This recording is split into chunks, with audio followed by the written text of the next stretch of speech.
Uncle Jimmy's here to help us talk about our approval rating. You know. All right, quickly, who's your big dummy of the day? Marcella said some. You. Said me. Once again, 17 times this year I've counted. You done had to tell us at one point or another about you losing your virginity. About how terrified you was. That was a moment. What about her? All right, look. Bro, thank you. What about her? That vision of coming out the shower with the half towel around you. Obviously, Andrew Luck's been the biggest topic of conversation this week. A quilt. After just 7 injury-plagued years, he's now done without ever winning the Super Bowl. All right, Marcellus, Uncle Jimmy, was Andrew Luck's career a failure, NFL career a failure? $100 million failure? Okay. #1 overall pick? Okay. If you just live and marry yourself to his expectations in a pass-fail system of grading, yeah, you could say he's a failure, but I won't. I'll say that the guy achieved what he desired. It was just different than what we expected, but he still lands in a good place. He's a memorable figure in NFL history, even though he wasn't the great as advertised. Uncle Jimmy? Andrew Luck was drafted first in 2012. What? One of 5 notable quarterbacks, if I'm not mistaken. The second quarterback taken in the first round was RG3. Then you had Nick Foles taken in the 3rd round. You had Russell Wilson taken in the 3rd round. And you also had Kirk Cousins that was taken in the 4th round. So just based off that, Nick Foles was the first man in and the first man out. Nick Foles, you mean Andrew Luck? Andrew Luck. First man in, first man out. That's a bust. Straight up. A bust? A decent point. How would you rank those quarterbacks? Okay, let's look at it. Let's look at it like this. Hold on. Russell Wilson got a Super Bowl. Nick Foles got a Super Bowl. Well, that's the only grade, huh? Okay, The only grade. Kirk Cousins pimped the hell out of the Redskins, got all that money.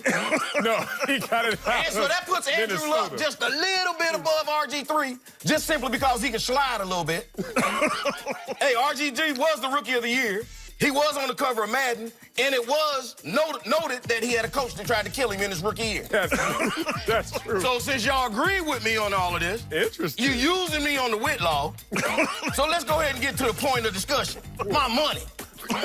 Okay, in the rap world, what you're doing is called sampling. In your world of journalistics, it's called plagiarism. Plagiarism. What? Plagiarism. It's called taking credit for something that ain't yours. Principality, Smokey. What you See, I ain't Andrew Luck. I'm Russell Wilson. I know you got me in the 4th round, but damn it, don't play cheap. We playing in the championship game. 3rd round, right? Hey, you might have your hands on the oldest Rookie of the Year and MVP in history. You dumb. Bottom line right now, Uncle Jimmy got a lot of mouths to feed. I just took on these blue M&Ms, and we got to step these negotiations up. Look at Zeke in the back.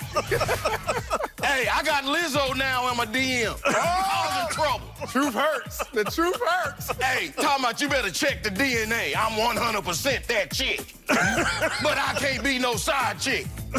We got to talk about that. Back to my money. But I want to stop. Back to my money. I want to stop you because I damn near halfway agree with you about Andrew Luck being a bit of a failure when you consider #1 pick. You compare him to those guys you did. Russell Wilson, you'd have to consider better than him. Yeah. Nick Foles has won a Super Bowl. Don't do that. That's in 4 games. Yeah. Kirk Cousins has made a lot of money and he still leading other teams still help. Where does Andrew Luck rank on that list? Andrew Luck is down there with RG3. Andrew Luck went farther in the playoffs. Don't do that. Hey, I tell y'all what, don't give me my money. I'll text you from Cabo and tell you. Ain't enough money to feed them M&Ms, bro. They ain't got that kind of budget around. Hey, it's gonna take some time. You gonna add Lizzo to them M&Ms, man. You got a full Snickers bar going on. L to the Lizzo, H to the Hizzo. All right, let me do my approval rating. I'm dropping Andrew Luck to a 48. Damn. All the way down to scout team from yesterday. I took away all of his job performance, knocked him on character and authenticity after my Whitlaw today, 48. Wow, you just like them Colts fans, emotional. All them red, what's called them debits you got today. Nothing changed. Andrew Luck is still retired. He hasn't said a word, but now your reaction is different. Why they call me flip-flop. I change positions all the time. That ain't why they call you flip-flop. Twitter has him at an all-star level. Tell them why they call you. Don't do that. Don't do that. Don't do that. No, we doing it. We doing it right we'll here. See you tomorrow. From when he's not on the field. They can trot out and play those games without him, and they may even win. but defenses will defend them differently than when he is on the field. The reason why I don't think his demand is unreasonable is because I think his Zeke is more valuable to the Cowboys than Todd Gurley is to the Rams. And that's not a slight on Todd Gurley. That is a statement about, well, the Rams have Sean McVay, one of the most creative young play callers in the NFL. He has great value. They have Aaron Donald, the best player in the football, in my opinion. The Cowboys have a lot of really good players.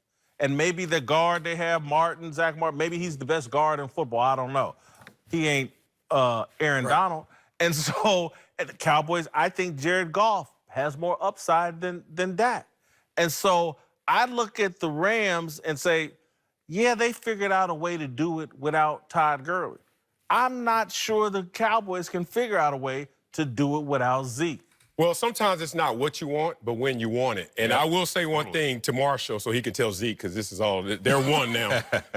Timing is everything, and Zeke has horrible timing. One, let's stay on the field. Let's stay with the Rams.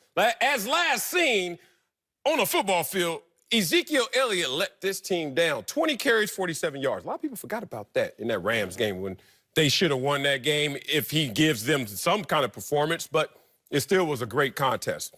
Then the Vegas stuff in the offseason. Zeke is Zeke in the offseason, so you got to deal with that. And now, timing is everything. 2 years remaining on your deal? You're in Cabo? Come on, man. Like, if you want Jerry to give you money early, make him eager to do it. Right now, you're trying to pull it out of Jerry instead of your play and your personality pushing Jerry to that place. It's not gonna work. And the other part of the timing is what happened to Todd Gurley. That's in Jerry Jones's, mind when he thinks about how much am I going to invest in a running back. And you made a good point. There's a lot of good players on the Dallas Cowboys. They have to pay those players. And if you're going to devote that much money to your running back, it's going to come at some cost. This isn't baseball where you could go over the salary cap and pay a luxury tax. This isn't the NBA where there's a million different ways to fit somebody under the cap. Every dollar that you spend has to be checked off on that salary cap. And eventually you have to be under that salary cap. And the thing with Todd Gurley that shows that maybe that's not the wisest investment is we don't know where Todd Gurley is going to be this year or next year or the year after that. It's probably not going to get better. So if you're looking at Zeke Elliott, that could be my Todd Gurley. Do I want to get tied up with that much money knowing I have to pay my quarterback and everybody else? I'm not so sure that that's the wisest move. I'm going to go back. I just want to mention this because I believe there are a lot of parallels between the Rams and the Cowboys' plight. Because I also believe that Todd Gurley is the engine to the Rams' offense. When you take Todd Gurley off the field, Jared Goff plays differently. We talk about all the play-action passes or whatever. Part of the reason the play-action pass is so effective is because number 30 is back there. I believe Zeke is the same.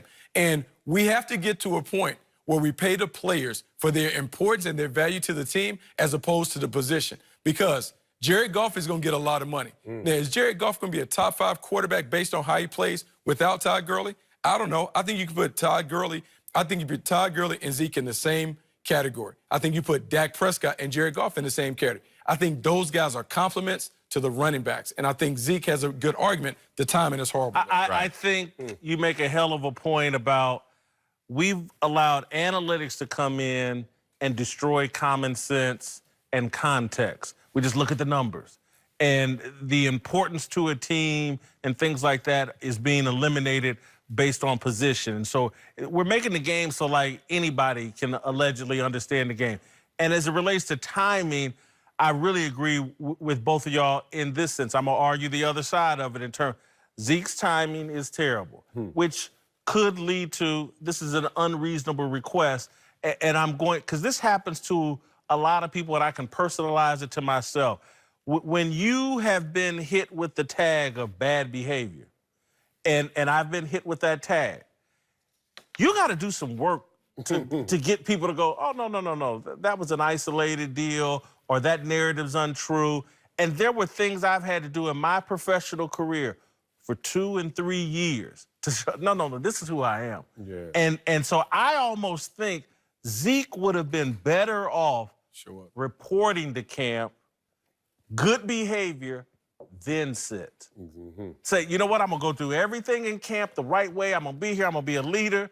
But I'm not playing day one unless y'all get me a new contract rather than being in Cabo. Be in the environment and showing them, like, this is who I am. This is who I'm going to be, Jerry. You have a better chance of forcing his hand that way, out of sight, out of mind. A little Julio Jones in this game plan, Yeah, yeah. Coming up, Andrew Luck's retirement has left a ton of questions unanswered. We'll answer a big one about his replacement, Jacoby Brissett.